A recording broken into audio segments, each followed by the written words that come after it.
Hi, welcome back to the Bible in a Year Live Tanakh Project. Today is week 7, day 7.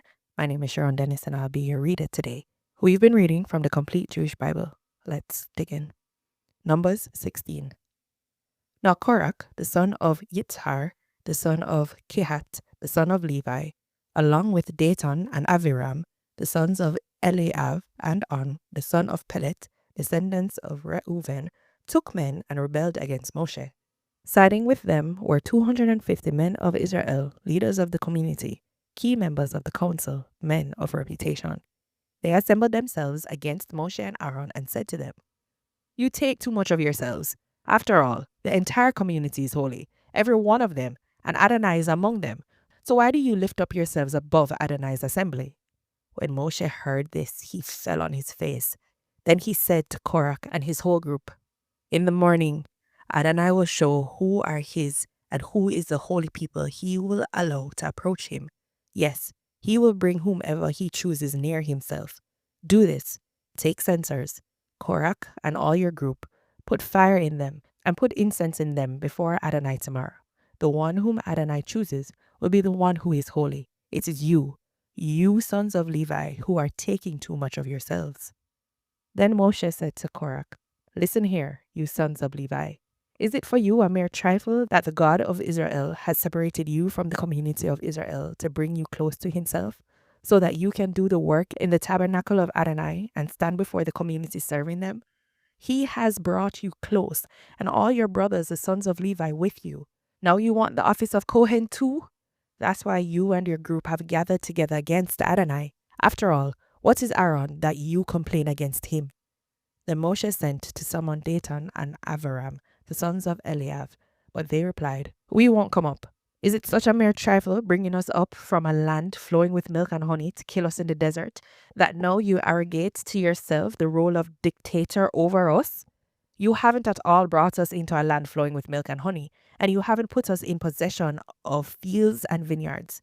Do you think you can gouge out these men's eyes and blind them? We won't come up." Moshe was very angry and said to Adonai, "Don't accept their grain offering. I haven't taken one donkey from them. I've done nothing wrong to any of them." Moshe said to Korach, "You and your group be there before Adonai tomorrow, you and they and Aaron. Each of you take his fire pan and put incense in it. Every one of you bring before Adonai his fire pan, 250 fire pans, you two, and Aaron, and each one his fire pan." Each man took his fire pan, put fire in it, laid incense on it, and stood at the entrance to the tent of meeting with Moshe and Aaron. Korach assembled all the group who were against them at the entrance to the tent of meeting. Then the glory of Adonai appeared to the whole assembly. Adonai said to Moshe and Aaron, "Separate yourselves from this assembly. I'm going to destroy them right now." They fell on their faces and said, "O God, God of the spirits of all humankind, if one person sins, are you going to be angry with the entire assembly?" Adonai answered Moshe, "Tell the assembly to move away from the homes of Korach, Datan, and Aviram." Moshe got up and went to Datan and Aviram, and the leaders of Israel followed him. There he said to the assembly, "Leave the tents of these wicked men. Don't touch anything that belongs to them, or you may be swept away in all their sins." So they moved away from all around the area where Korach, Datan, and Aviram lived. Then Datan and Aviram came out and stood at the entrance of their tents with their wives, sons, and little ones. Moshe said, "Here is how you will know that Adonai has sent me to do all these things, and that I haven't done them out of my own ambition. If these men die a natural death like other people, only sharing the fate common to all humanity, then Adonai has not sent me. But if Adonai does something new, if the ground opens up and swallows them with everything they own, and they go down alive to Sheol, then you will understand that these men have had contempt for Adonai." The moment he finished speaking, the ground under them split apart. The earth opened its mouth and swallowed them with their households, all the people who had sided with Korach and everything they owned. So they and everything they owned went down alive into Sheol. The earth closed over them, and their existence in the community ceased. All Israel around them fled at their shrieks, shouting, "The earth might swallow us too!" Then fire came out from Adonai and destroyed the 250 men who had offered the incense. Numbers 17. Adonai said to Moshe, "Tell Eleazar, the son of Aaron, the Kohen, to remove the fire pans from the fire and scatter the smoldering coals at a distance, because they have become holy. Also, the fire pans of these men whose sin cost them their lives have become holy, because they were offered before Adonai. Therefore, have them hammered into plates to cover the altar. This will be a sign for the people of Israel." Eleazar the Kohen took the brass fire pans which the men who had been burnt to death had offered, and they hammered them into a covering for the altar, to remind the people of Israel that an ordinary person not descended from Aaron is not to approach and burn incense before Adonai if he wants to avoid the fate of Korah and his group, as Adonai had said to him through Moshe. But the very next day, the whole community of the people of Israel complained against Moshe and Aaron. "You have killed Adonai's people."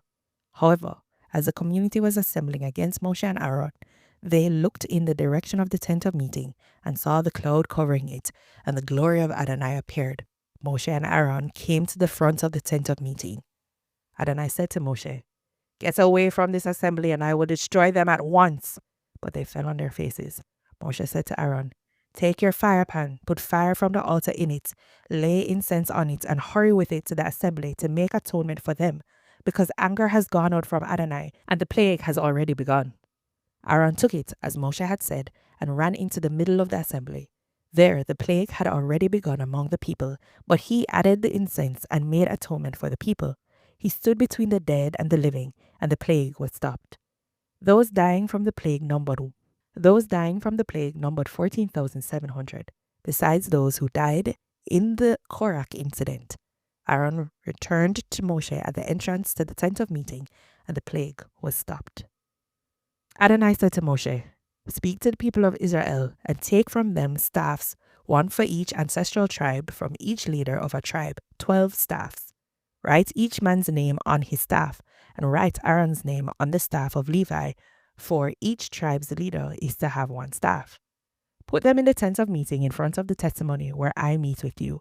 The staff of the man I am going to choose will sprout buds. In this way, I will put a stop to the complaints the people of Israel keep making against you." Moshe spoke to the people of Israel, and all their leaders gave him staffs, one for each leader, according to their ancestral tribes, 12 staffs. Aaron's staff was among their staffs. Moshe put the staffs before Adonai in the tent of testimony. The next day, Moshe went into the tent of the testimony, and there he saw that Aaron's staff for the house of Levi had budded. It had sprouted not only buds, but flowers and ripe almonds as well. Moshe brought out all the staffs from before Adonai to all the people of Israel, and they looked, and each man took back his staff. Adonai said to Moshe, "Return Aaron's staff to its place in front of the testimony. It is to be kept there as a sign to the rebels, so that they will stop grumbling against me and thus not die." Moshe did this. He did as Adonai had ordered him. But the people of Israel said to Moshe, "Oh no, we're dead men, lost. We're all lost. Whenever anyone approaches the tabernacle of Adonai, he dies. Will we all perish?" This is the word of the Lord. Amen.